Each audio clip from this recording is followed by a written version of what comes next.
Roy ekwunife itukwa ma okpotolopo mazage ka anyị nọrọ ya na nketa. Mwa bụ Uche Chukwu Ebona mgbe na sundebe anyị nọ na nzukọ Anambra nke ụtụtụ abịa na ka anyị tụalụ dịka ụmụnne. Na nketa anyị ga-enebanye anya na ibe ndị oyibo kpọrọ the executive and the legislature ya ndị nọ n'ụlọ omebe iwu na dịka gọvanọ etu esi achị obodo. Anyị wee kpọta onye anyị ya ga-anọ na nketa ọ na-akọwapụtala anyị ka o ji ada onye nwa bụ member representing Njikọ Katu constituency and deputy majority leader and of course chairman House Committee on Land Survey and Town Planning na Anambra State House of Assembly, Honorable Dr. Akwo Jude Ejikeme itukwenye ome ka nna ya ọ ga-aza gị nnọọ na nzukọ Anambra. Ndị be anyị daalụ rinne bịanụ ka anyị nọrọ ya n'oge nwa ndị ebi esanụ m ekene unu daalụ rinne. N'ịga n'ihu n'okwu anyị ji tata onye gbasara the executive and the legislator, ọ ga-amasị nke bigodo ụzọ mata ndị bụ the executive marakwa ndị bụ legislator. Okay, biko gebe n'aja daalụ rinne maka ajụjụ ọnụma. Legislature and the executive, they are essential branches of government. They work hand in hand for the betterment of the people. Onye wabu ndomebi iwu yana the executive. Onye wabu ajụjụ ọnụma ejulu. Yes. Okay. Ka anyị makwala nke the other angle, the legislature. Ama m na enwe legislator, nwee legislature ka anyị ghọtakwa that angle ka anyị wee gaba. The legislature bụ the body. Okay. You know, legislators bụ ndị na-abụ ndị na-emezi ya bụ iwu. That is parliamentarians. Oifa na ofa. Okay. Ndị na-emebi iwu bụ ndị na-abụ legislators. You know, so ofa bụ ndị na-emebi iwu eji ebi n'obodo. Daalụ. Okay. Now, can I mali the function of the executive or the legislature in a democratic setting, the kind of democracy in Nigeria? Yeah, like I said before now, legislators and executives, they are working hand in hand. Okay. You know, the work of the legislator or legislators to make laws, to represent the people, and to oversight the executives. That is their primary work, their primary function. As it were. Okay. Okay. Can you look at the executive and the legislature because they work hand in hand, and special ways, you know, special areas and ways the executive and the legislature say are local. One of those key areas, Ebahana are local, Ebahana corporate, and Ebahana conflict because I'm on a corporation, conflict. Yes. So actually, the key areas, from the corporation, Ebahana those key areas, Ebahana corporate together. And much as I say, Ebahana conflict. Thank you very much. Just like for new Catholics, last Sunday, second reading of the church, Roman Catholic and Apostolic Church, from 1 Corinthians chapter 12, from verse 12, chapter 12, verse 12 to 30. Onwero nke dị iche nya aka na ụkwụ na alụkọ ọlụ ọnụ. Anya mansi ntị na edro essential na ịbara ulu na ife a na-eme. So fancha ofu arụ, that's one body. Two akwụkwọ current si wee dị. Fancha bụ one body. So you can't tell the other one that you are not part of the body. So otu aka ọ dịkwa na both legislators and the executives. Now, like I said before, they work hand in hand. Onwere nke ka ibie n'ogo. However, executives bụ ndị ji power. Okay. Because back governor, no, my other commissioners. But now the legislators no oversight the executives. Yeah. Now, the executives will are the people who execute the laws.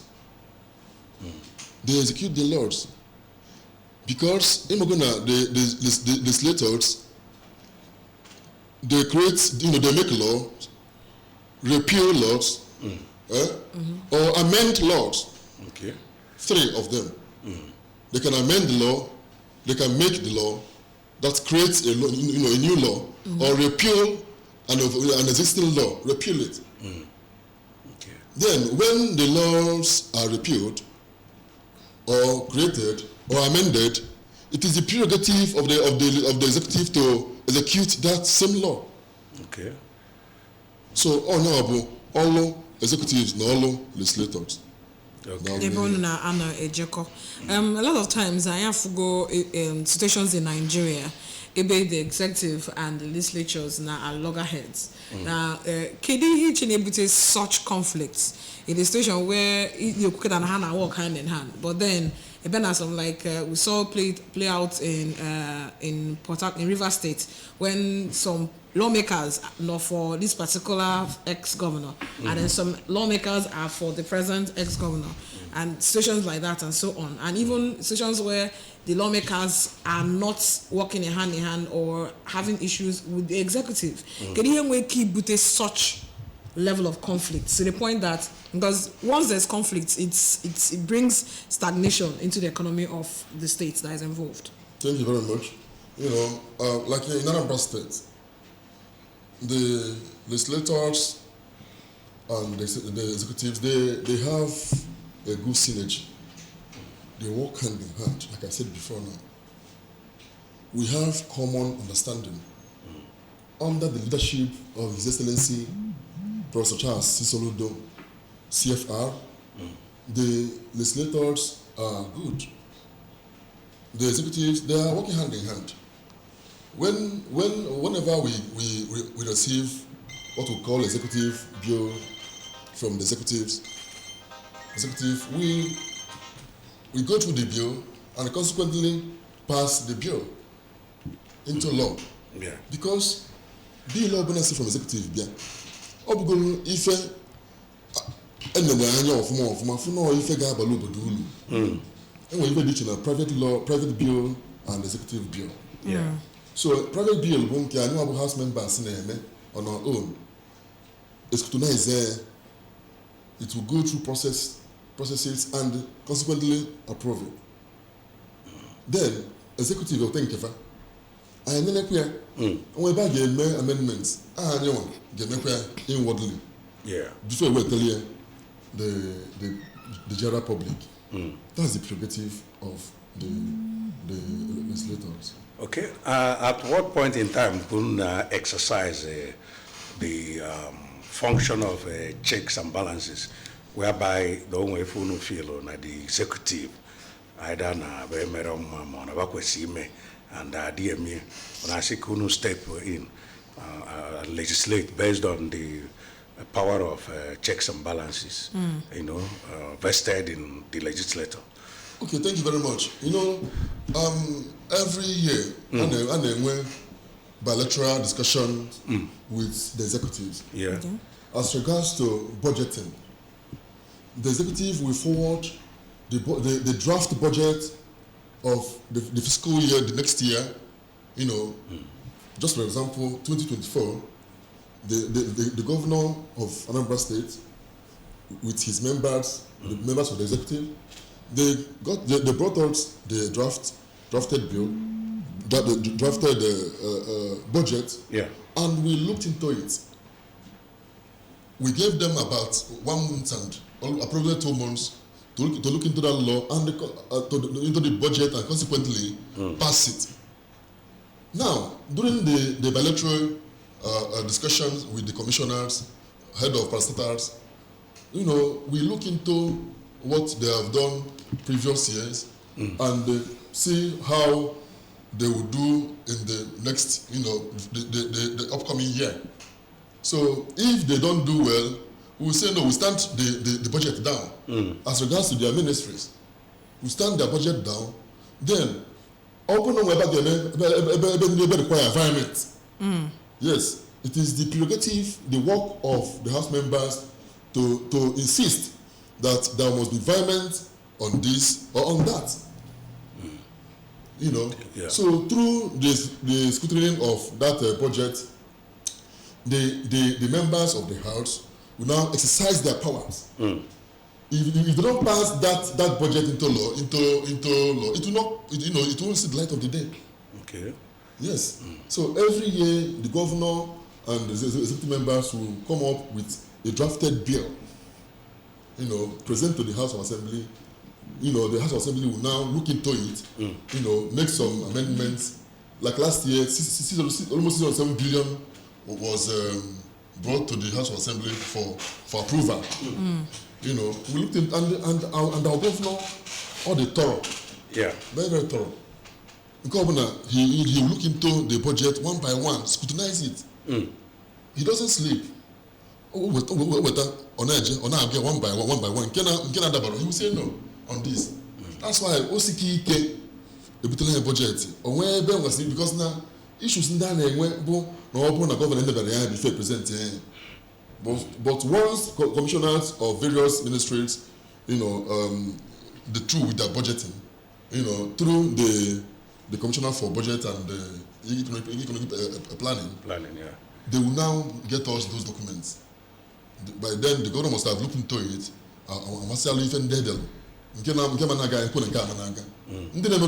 We stand their listing down. So that is where the parliamentarians exercise their powers. Okay. Okay. All right. Okay. All right. Can you influence relationship between the executive and the legislature? Here, how can party politics and even personal relationship between those in the legislature and the people at the executive arm of government and even institutional interests, can these things see influence on the relationship between the executive and the legislature? Yes, colleagues were influenced. Number one, representing the good people, because now on the market you represent in the House of Assembly. When you make bills that will benefit the people, open in a house, and then say I go first reading, second reading, third reading. Then the bill will go for assent. After the governor must have assented on that bill, if you go so that the executive and the parliamentarians, that is the legislators, are working hand in hand. Now, if you go say benefit, and that will tell you and you approve, and the governor will assent on it. So from there, the masses are benefiting. From there, the constituents are benefiting. So that's why you are there, because the primary assignment, the cardinal assignment of every legislator, three assignments. Number one, to represent the constituents. That is the constituency where he came from or she came from. That's number one. Number two is to make laws. To make laws that will benefit the people. Number three is to oversight the executive. That is the three primary functions of every legislator. So from there, we synergy. We buy back and back. And what a truck you get when you make everything this 100% good. Yes, so and we check and balance it, and then and then you to avoid them. Okay, each choice on your line colors on 0706 5381 320. We'll be buying a 0904 956 0826. You was telling you drop your messages on the WhatsApp number 0705 113 8812. Hello. Hello. Where are they? There we go. Hello. Hello, good morning. Good morning. Good morning to you. Yes. Hello? Yes, Odugabagan. Odogwabagan. Yes. Okay, well. Yes. Yes, the instructor on the board. So, hopefully, you're the man.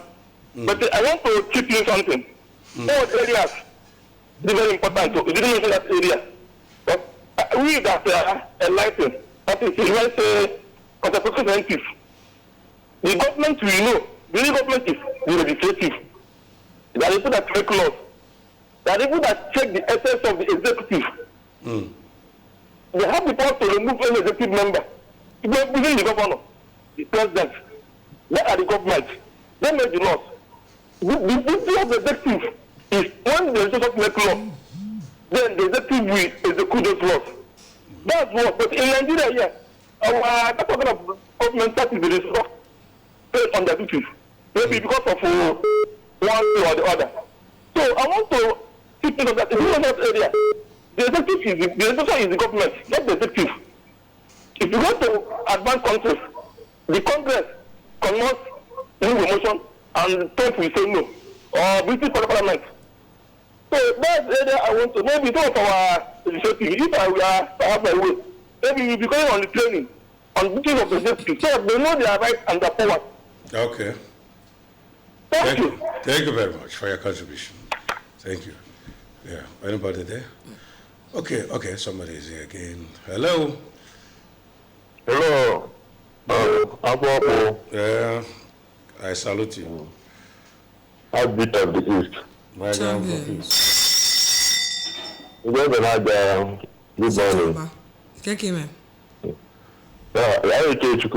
calling from Abba. Ikechukudalo. Good morning. One of them dollar in the Ikechukudalo. I am Ajuju. The device known as the case of Mampin Mo.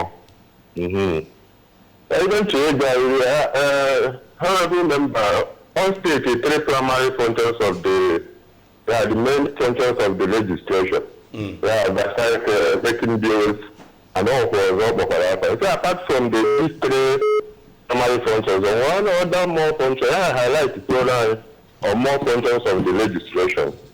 Thank you very much. Okay, okay, yeah. And keep it in view so that we take more some functions of the legislature and sides, oversight, lawmaking and representation. So that we welcome some other callers and then we react. Hello. Hello, good morning, FDS. Good morning to you this morning. Yes, Heartbeat of the East. Champions. FDS is the only hope of common person like me. You are welcome. The guest in the studio, good morning, sir. I am Akpo Francis. I'm calling you now from Ogunka. Okay. No, Francis. This law, make in terms of electricity supply and Kosia work, but included at this own make. Okay. All not included. We now check Kosia supply because from December 27th to 15th January. I am going back. But from 15th to now, darkness. And we paid almost 900,000 naira. Now this village, in areas, signing an agreement with the NEPI and Yoko, and now hard rock, we now they take it out of supply Yoko and go from Ubunka to Ruzukala, Nkeregi, and so on, and Morocco. But we move down to Ethiopia or whatever, Hancha Morocco. You know, they take it out of supply your quad. You've made your point. There's no point circumlocuting. Thank you very much. All right, thank you. He has to work. They no yeah, you drop one question. Keep it short and simple. Hello, yeah. Hello, good day. My name is Hello. Good morning.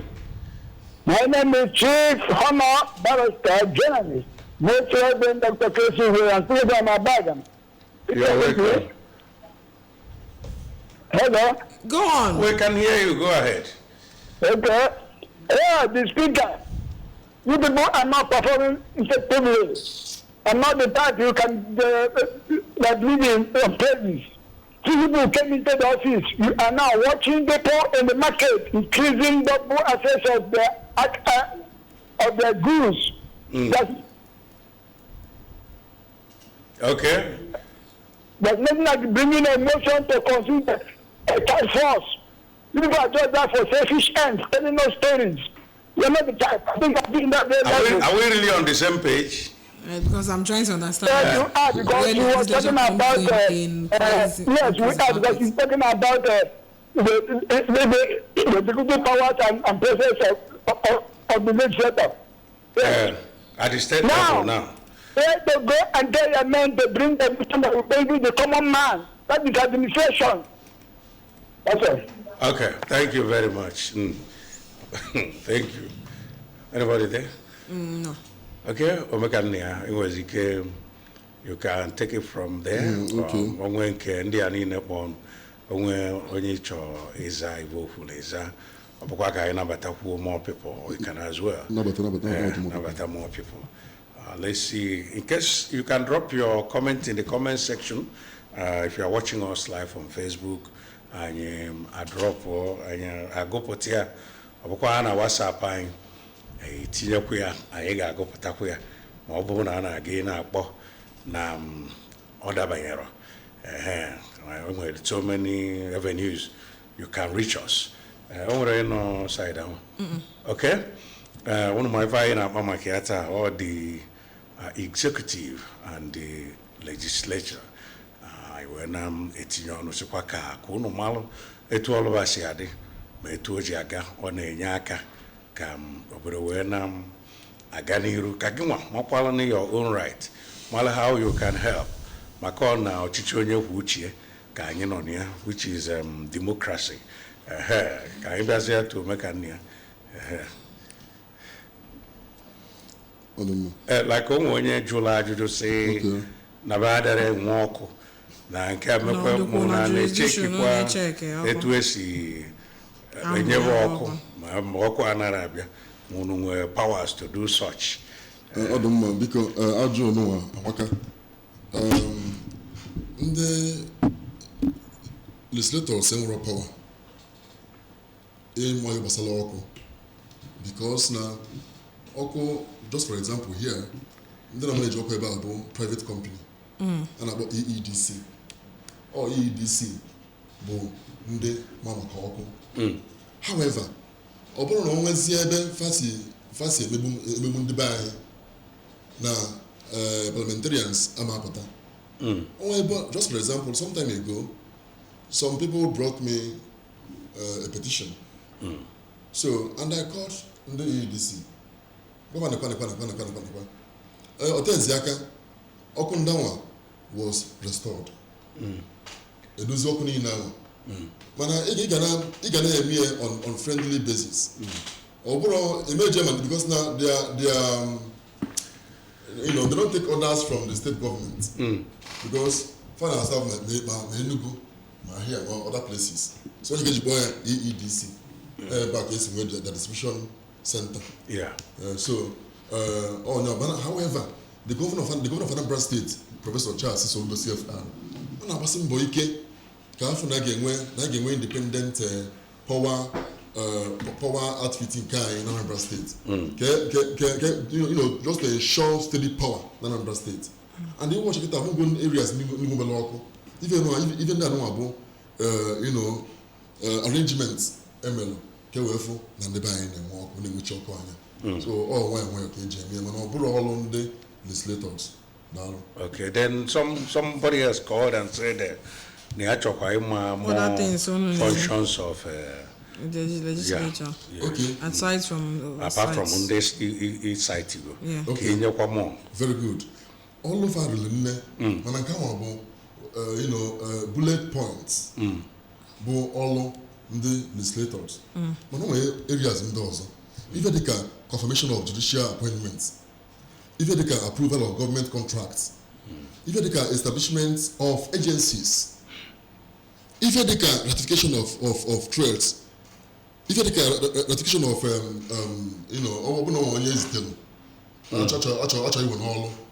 maybe commissioners, head of professor on the house. They are ratify your name. Okay. Open our approve say the names will be now be sent to the executive.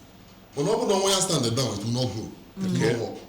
Open on a chairman, even the mayor, or councillor, actually in your councillor, or ever tell the house, I give it for ratification.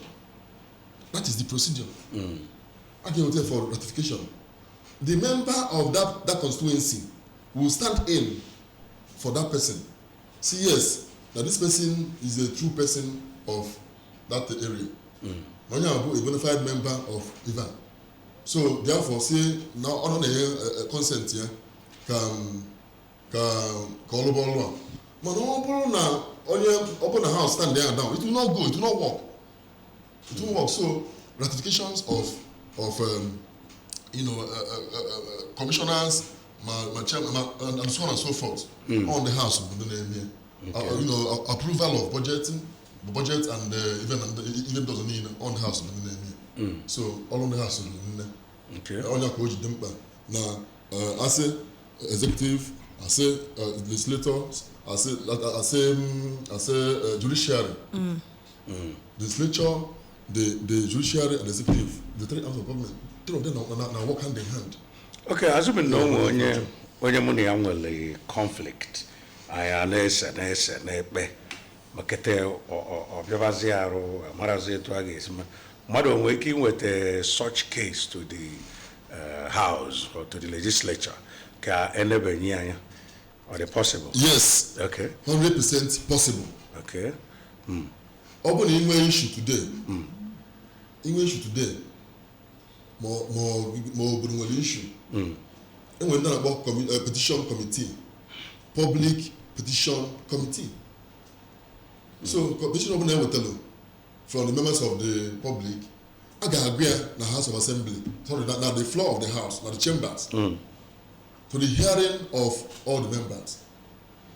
It is the prerogative of the Speaker to direct the chairman on public petition to read the petition out to the people. Then the petition will now be referred back to the petition committee, members to treat and work on it. They will now, get back to the House after a stipulated number of days. All the Speaker called the call this year after 10 days, after 2 weeks, after 1 week, as the case may be. The chairman of the committee, the petition committee, will now report back to the House, to the chambers, to the Speaker. Yes. Okay. Now, report if I met meeting. The chairman and the committee members of that particular public petition committee, they will now call them down what they involved in that case. Okay, so check out. At the end of the exercise, the chairman of the committee with other members of the committee will now issue a report to that effect. Okay. And it stands. It will let you court. It stands. Okay. So in a situation whereby I'm not satisfied with the report, can I still go to court to pursue the case further? Yes, because Oburi will need a 5 Okay. Oburi, what happened? I just say high court.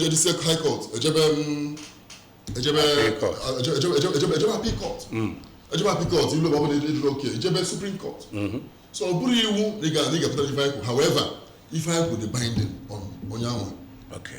Yes. Here was the oversight function of the legislature over the executive, and I na executive the legislature now local hand in hand, and we talked about relationships between the legislature and the executive. Now, we're in a situation where the legislature and the executive are very much cordial. How true does the oversight from the legislature? How strong would the oversight function be when there is too much friendship between the legislature and the executive? Thank you very much. I want to leave one out to say now business before pleasure. Yeah. If both of us are friends, we have a business relationship and again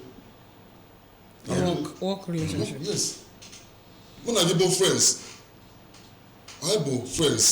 as on your advocate and your good friends, you take imagine where the business of the house. Yeah. This is on a very serious thing. On a so critical. Members don't joke with it. We don't joke with it. Just like myself, I'm chairman House Committee on Lands, Southern and Town Planning. I don't joke with my oversight functions. Yes. Every 2 weeks, every month, I will call on the commissioner for lands, Professor Amuche Azi Afonse, to come up with some, documents I need. I and my committee members will request for those documents, and he must bring them. Yes, he must bring them. If we invite them to the House of Assembly for questioning, they will come. Okay. You justify that. That's the areas that are not satisfied at. It is not a war. Yeah. You have to issue a letter to the commissioner to come up with those answers based on the questionnaires in here. Yes. And based on a personal relationship, what are you guys saying? Nadia, okay.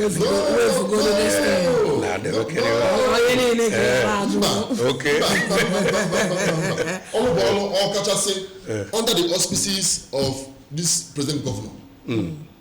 Governor, he's very, very serious. In no sense, he will just sack you. Commissioners, in no sense, he will just sack you. He doesn't play with all. Yeah. So he knows the ethics and instinct of, all of Anambra. That's why nobody jokes with Oriel. Yeah. At the same time, we as members don't joke with our committee, functions. Yeah. Oversight functions. Yes. Okay. What is he bringing to the table? Hello. Hello. Good morning, sir. Good morning. Good morning. This is Kemini for the great job you are doing. Support an opportunity where Afamabo Ambassador Kichukuchu from my Belgium. Okay. Second one work in Honorable Dr. Judah Macomali Cholo Honorable Katu constituency and Anambra in general. One of the exemplary honorable member in our house. Yeah. He's also a high-ranking member of the house. And it's a enormous record of excellence in terms of performance in the house. In the constituency, I know his impact, the Gambian impact, in representation. Okay. That's why we have the works in the and now some political activities like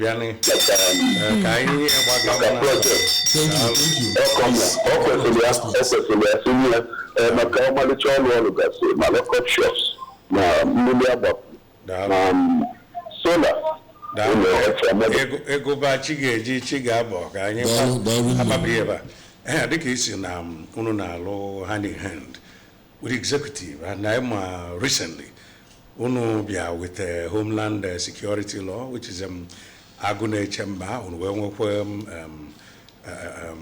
Udogachi.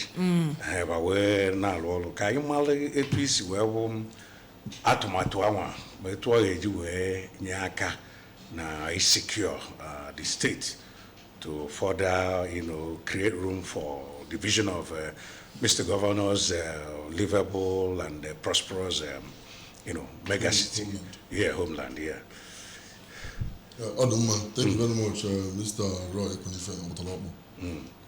That law, Oteki, Anambra, the executive, and the legislature, time to come up with that law.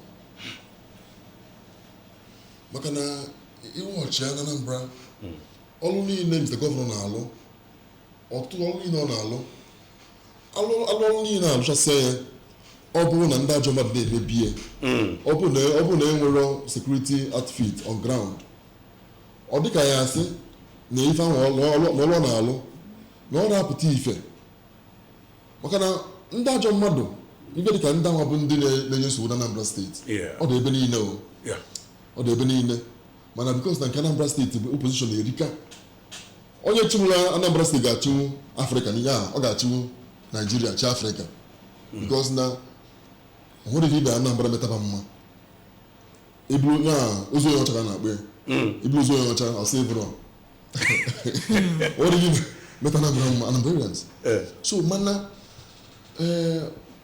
gọvanọ anyị nwere kịta bịalụ na all the areas in all ramifications ọ na-alụ ọlụ then bịa na security anaghị ekwu security ahụ ọ security bụ isi sekpọ ntị ọtụtụ ọlụ ife ndị etinyelu n'ime that bill tupu eme ya ọbụrụ law o rilu nne ka e wee fụ na nsogbu ndị be anyị benatalụ maka na ime asọ ọbụsị nsogbu mmadụ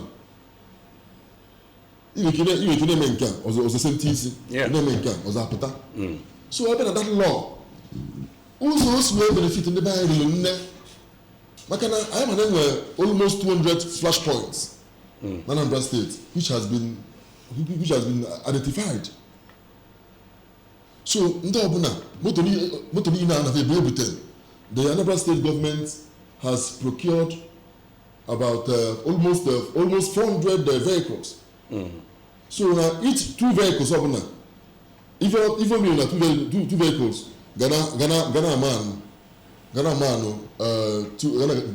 afụ maka 2 points n'obodo niile otu aka esikasasị moto ndị anwa then nke abụọ abịa na clause 10 of that law clause 10 yes I think clause 10 of that law ekwuru na ndị ga-anọgasị ga members of that committee na igwe obodo ma chairman of the local government and other people if you na if all hands must be on deck ma onye ana ka e wee fụ na a chụrụ ajọ ife ọsọ ụkwụ elu ana nke a nwadị ọzọ dịka nwanne ya bụrụ na obodo ọbụla afụrụ ndị ajọ mmadụ ndị na-akpa aghala ọ bụrụ na PG obodo anwa ma igwe obodo anwa a rịpọtụrụ ọlụ gị bụ just rịpọtụa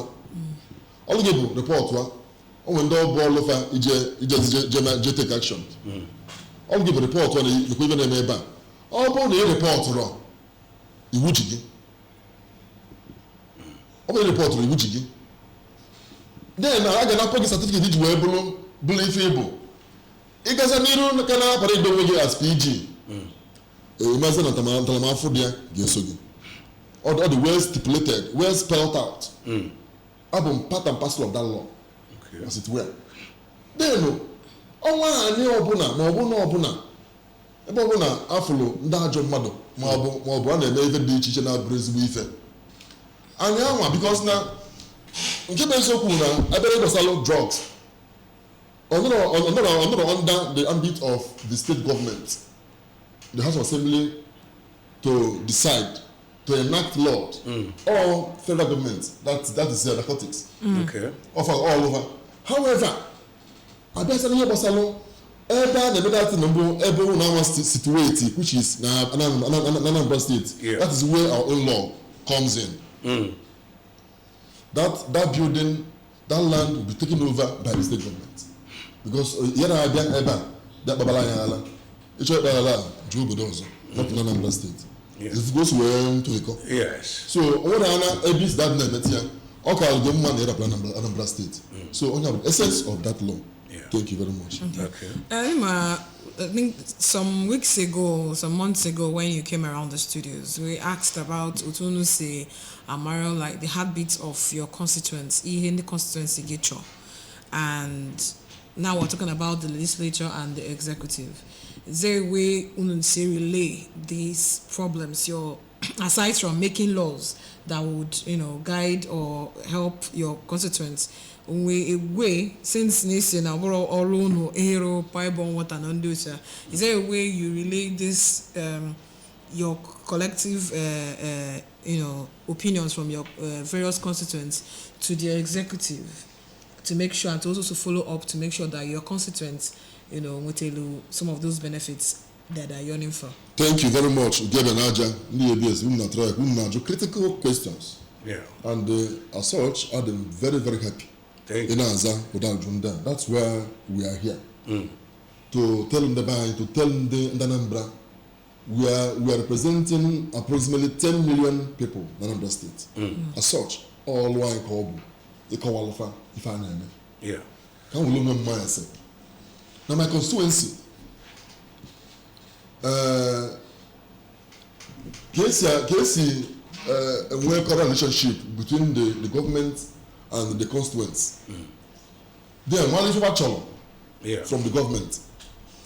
Go by having even about town hall meeting. Town hall meetings.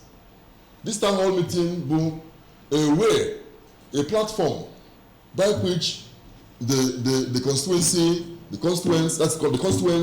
we come in with the House member representing them to give account. The House member will give account of his stewardship. Even though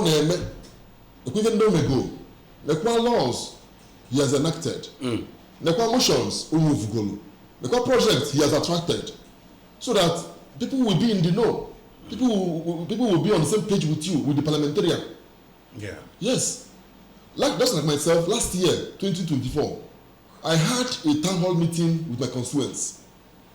Now, June 2024, 1 year in office, I had a town hall meeting with my constituents.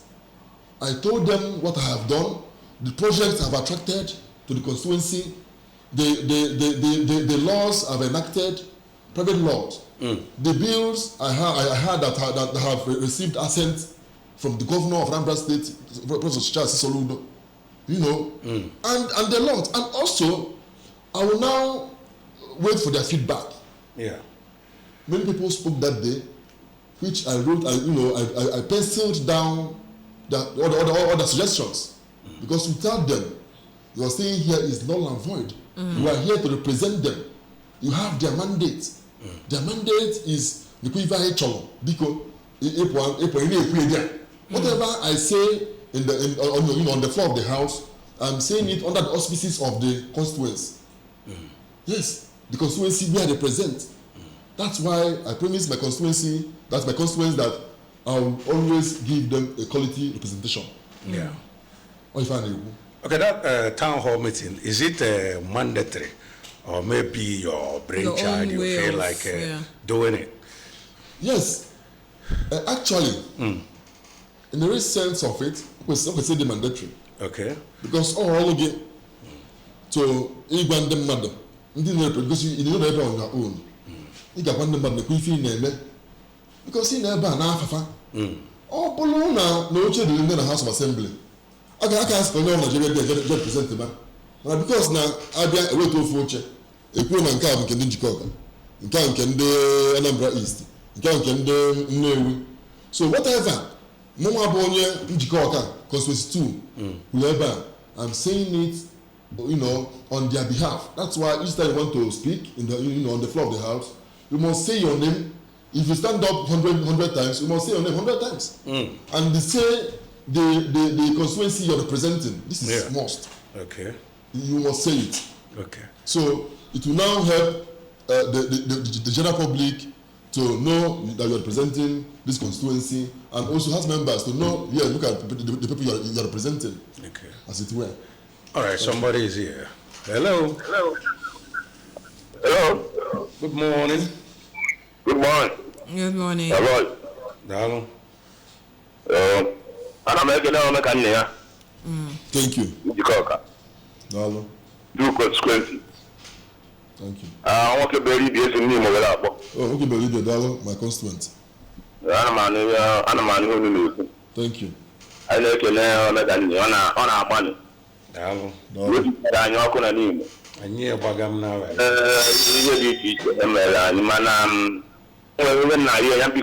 As you don't know what you check it. If you check about it, good. That because I'm not here. That way I know. Okay. That way I know you can't you go back. What about the money? Okay. Mmiri ga-ekpeta anụ nwa oke ntụ ebe ọkpụcha nkịtị akpụchara anyị ya. Ya ọ gakwuo onye bụ ụzọ ya afịa ebe nna ụlọ ebe icheke ụgbọata ekudo n'Igbo. Okay. Biko ọ mekwuo ya wa ama ya ha anya na ya. Ihe a na-ekwu ka a na-eme. Mgbadalụ anyị aghọtaghị isiokwu gị. You don't need to overflog it. Yeah.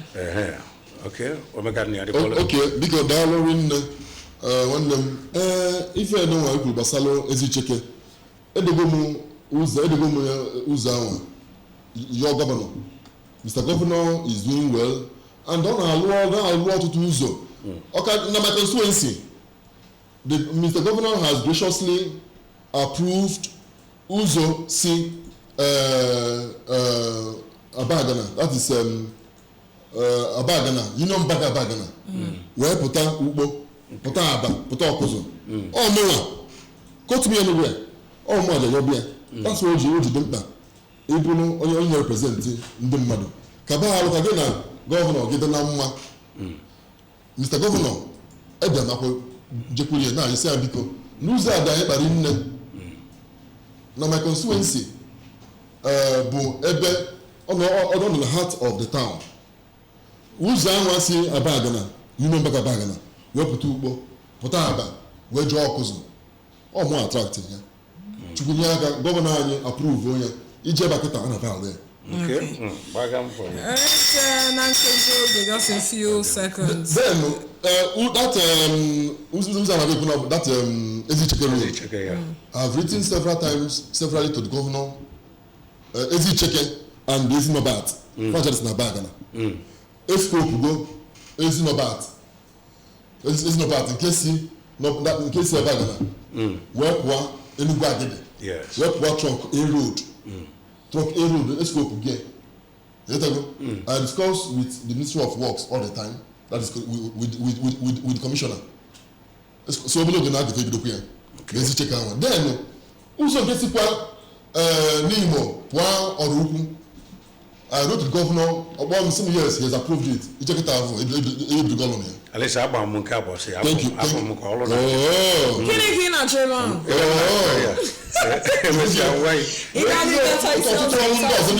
Mr. Governor so na my constituency ana makabaaro kan so na ebulu mba ndị constituency mba ndị constituency na-ebugalụ Mr. Governor. Yeah. Mbona na osem here Mr. Honorable Akwa on road so you speak on road before boy I'm going even na Polia. Yes. If we get so you omelo you so onye ka eji ekwu gị na gọvanọ gidere na mma ife ndị niile ga-abụ ofe nkupu. But then I'm mix pleasure na business. Mba business dị iche abịa na nke business anyị na-eji over side function one of nke esi arụ ya usie ya ike. Okay. Wazelo otu nkeji onwe okwu ya gwa ndị Anambra kwaba since New Year nke ahụ izi na-abịa farm, right? Yes. So what's every year one Anambra? Few seconds. Biko ndị be anyị ekene ka m na-enye unu maka ọnọdụ ọnụnwa mụ na unu nọrọ na n'ofu awa anụnwa a na-ekene oriri nne na-ekene ndị ABS na-ekene gọvanọ anyị Prọfesọ Charles Soludo CFR na nnukwu ọrụ ọ na-alụ n'obodo anyị bụ Anambra. Ọ na-adị izi ana m ekwu elu echi ọ na-adị izi Mr. Governor na-edozi obodo anyị simultaneously all areas mana educational mana healthcare ọtụtụ ife ọ na-eme jekịta na Fon City anyị ka ịfụ ime ebe na-anazi ije na new government house ọtụtụ ọrụ ọ na-alụ adịkwụzi okwu ụzọ under 2 years and only go more than 500 kilometers of roads. Yeah. So very easy. Okay. So even needed from the Bible encouragement, prayers. Or about ulu na tattoo onye na-eme ọfụma aka. Ị na-eme ọfụma obodo kwesịrị na akọrọ gị aka. Dịka otu gọvanọ esi alụ nkịta ndị be anyị kwesịrị na akọrọ ya aka. Ọtụtụ ndị mmadụ na-afụ ife ọ na-alụ. Ọsọsọ ndị mmadụ dọ mma ga na-asị All right. Honorable Dr. Akwa Jude Ejikeme, member representing Jikokatu constituency and Deputy Majority Leader, Anambra State House of Assembly, who was the Chairman House Committee on Land Survey and Town Planning. Dalori Neni Basiyo in Nzuko Anambra Nkotota. Thank you very much. DBS, we have and Happy New Year to all of us. Yes. Happy New Year on 27th of January. For the New Year. Yes. It's still a New Year. 28th of January. It's not yet a month. Even I said in January, they run. It's still the fastest January. Yes. And then so many callers are still trying to join us, but then time is I am with as a fancha. Now they don't know what unesonyekwala anyị daalụ mo abụrụ ekwu nefe mba yezi ya automobile okpotoloko.go echi mba ekwe nke .com mwa bụ Uchechukwu ebe na ndị banyere n'ọfụma echi ga-abụ echi ọma.